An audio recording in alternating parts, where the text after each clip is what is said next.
सूरज की पहली किरणें जब सोनापुर गांव के खेतों पर पड़ती थी तो दूर दूर तक फैली सुनहरी फसलें किसी सोने के समंदर जैसी दिखाई देती थी।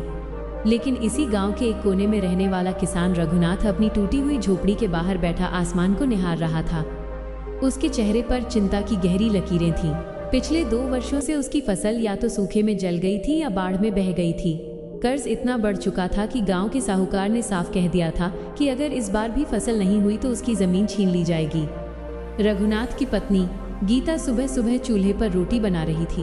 घर में सिर्फ थोड़ा सा आटा बचा था। उनका 10 साल का बेटा मोहन स्कूल जाने की तैयारी कर रहा था, लेकिन उसकी नज़र अपने पिता के उदास चेहरे पर थी। उसने धीरे से पूछा, बाबा, क्या हम सच में अपनी जमीन खो देंगे? रघुनाथ ने मुस्कुराने की कोशिश की, लेकिन उसकी आंखों में दर्द साफ झलक रहा था। उसने बेटे के सिर पर हाथ फेरते हुए कहा, नहीं बेटा, जब तक मैं जिंदा हूँ हमारी जमीन कोई नहीं ले सकता। लेकिन अंदर ही अंदर वो खुद भी जानता था कि हालात कितने कठिन हैं। उस दिन वो खेत की ओर निकल पड़ा। रास्ते में उसे गांव के दूसरे किसान मिले। कोई नई मोटरसाइकिल खरीद रहा था, कोई अपने खेत में ट्रैक्टर चला रहा था। रघुनाथ के पास न ट्रैक्टर था न आधुनिक मशीनें। उसके पास सिर्फ मेहनत थी और अपने खेत से अटूट प्रेम। खेत पर पहुंचकर उसने मिट्टी को हाथ में उठाया। उसे ऐसा लगा जैसे मिट्टी उससे कुछ कहना चाहती हो। अचानक उसकी नज़र खेत के एक कोने पर गई जहां मिट्टी बाकी जगहों से अलग दिखाई दे रही थी।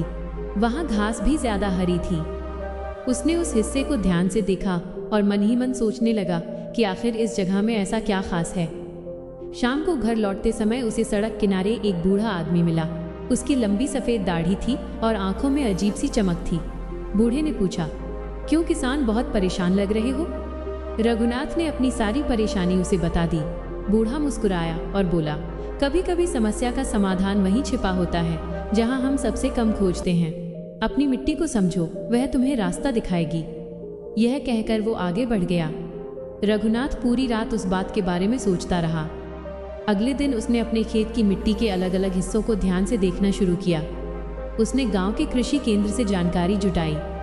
वहां उसे पता चला कि उसके खेत के एक हिस्से में जैविक खेती के लिए बेहतरीन मिट्टी है। उसने फैसला किया कि इस बार वो पारंपरिक खेती की जगह जैविक खेती करेगा। गांव वालों ने उसका खूब मजाक उड़ाया। अरे, जब सामान्य खेती से कुछ नहीं हुआ तो ये नई नौटंकी क्या करेगी, लोग हंसते हुए कहते। लेकिन रघुनाथ ने किसी की परवाह नहीं की। उसने गोबर, सूखी पत्तियों और प्राकृतिक तरीकों से खाद तैयार करनी शुरू कर दी। दिन में खेत में मेहनत करता और रात को खेती की नई तकनीकों के बारे में पढ़ता। कई महीने बीत गए। एक दिन गांव के लोग हैरान रह गए। जहां दूसरे खेतों में पौधे कमजोर थे, वहीं रघुनाथ के खेत में फसल लहलहा रही थी। हरी भरी फसल देखकर उसके चेहरे पर महीनों बाद मुस्कान लौटी। लेकिन कहानी यहीं खत्म नहीं हुई। कटाई से ठीक 1 महीने पहले मौसम विभाग ने भयंकर तूफान की चेतावनी जारी कर दी। पूरा गांव डर गया। कई किसानों ने उम्मीद छोड़ दी। रघुनाथ ने हार नहीं मानी। उसने रात दिन मेहनत करके खेत के चारों ओर मजबूत बांध बनाए, पौधों को बचाने के लिए बांस के सहारे लगाए। तूफान आया, आसमान काला पड़ गया, तेज हवाएं चलने लगी। बारिश इतनी जोर से हुई कि कई खेत पानी में डूब गए। गांव वाले अपने घरों में दुबके बैठे थे।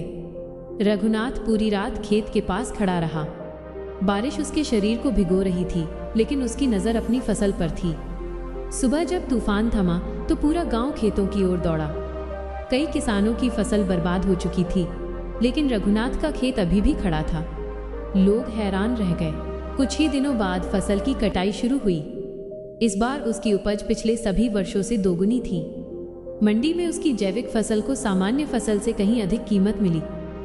जिस किसान के पास खाने के लिए आटा नहीं था, वही किसान अब अपने सारे कर्ज चुका चुका था। लेकिन रघुनाथ का सपना सिर्फ अमीर बनना नहीं था। उसने गांव के किसानों को मुफ्त में जैविक खेती सिखानी शुरू कर दी। धीरे धीरे पूरा गांव बदलने लगा। जहां पहले किसान कर्ज में डूबे रहते थे, वहीं अब उनकी आमदनी बढ़ने लगी। कुछ वर्षों बाद सोनापुर गांव पूरे जिले में आदर्श गांव के रूप में पहचाना जाने लगा। एक दिन जिला अधिकारी गांव का दौरा करने आए। उन्होंने रघुनाथ से पूछा, आपकी सफलता का सबसे बड़ा रहस्य क्या है? रघुनाथ मुस्कुराया। उसने मुट्ठी भर मिट्टी उठाई और कहा, रहस्य इस मिट्टी में नहीं, इसे समझने वाले इंसान में है। जब किसान अपनी धरती से प्यार करता है तो धरती भी उसे कभी खाली हाथ नहीं लौटाती। उसकी बात सुनकर वहां मौजूद सभी लोग तालियां बजाने लगे। शाम को जब रघुनाथ अपने खेत के बीच खड़ा था, तब सुनहरी फसलें हवा में लहरा रही थीं। उसका बेटा मोहन अब बड़ा हो चुका था और कृषि विज्ञान की पढ़ाई कर रहा था। उसने अपने पिता से कहा, बाबा, आपने साबित कर दिया कि मेहनत और विश्वास से असंभव भी संभव हो सकता है। रघुनाथ ने आसमान की ओर देखा। उसे वही बूढ़ा आदमी याद आया जिसने वर्षों पहले कहा था कि समाधान मिट्टी में छिपा है। वह मुस्कुराया। सूरज धीरे धीरे ढल रहा था और उसकी सुनहरी रोशनी पूरे खेत पर बिखर रही थी।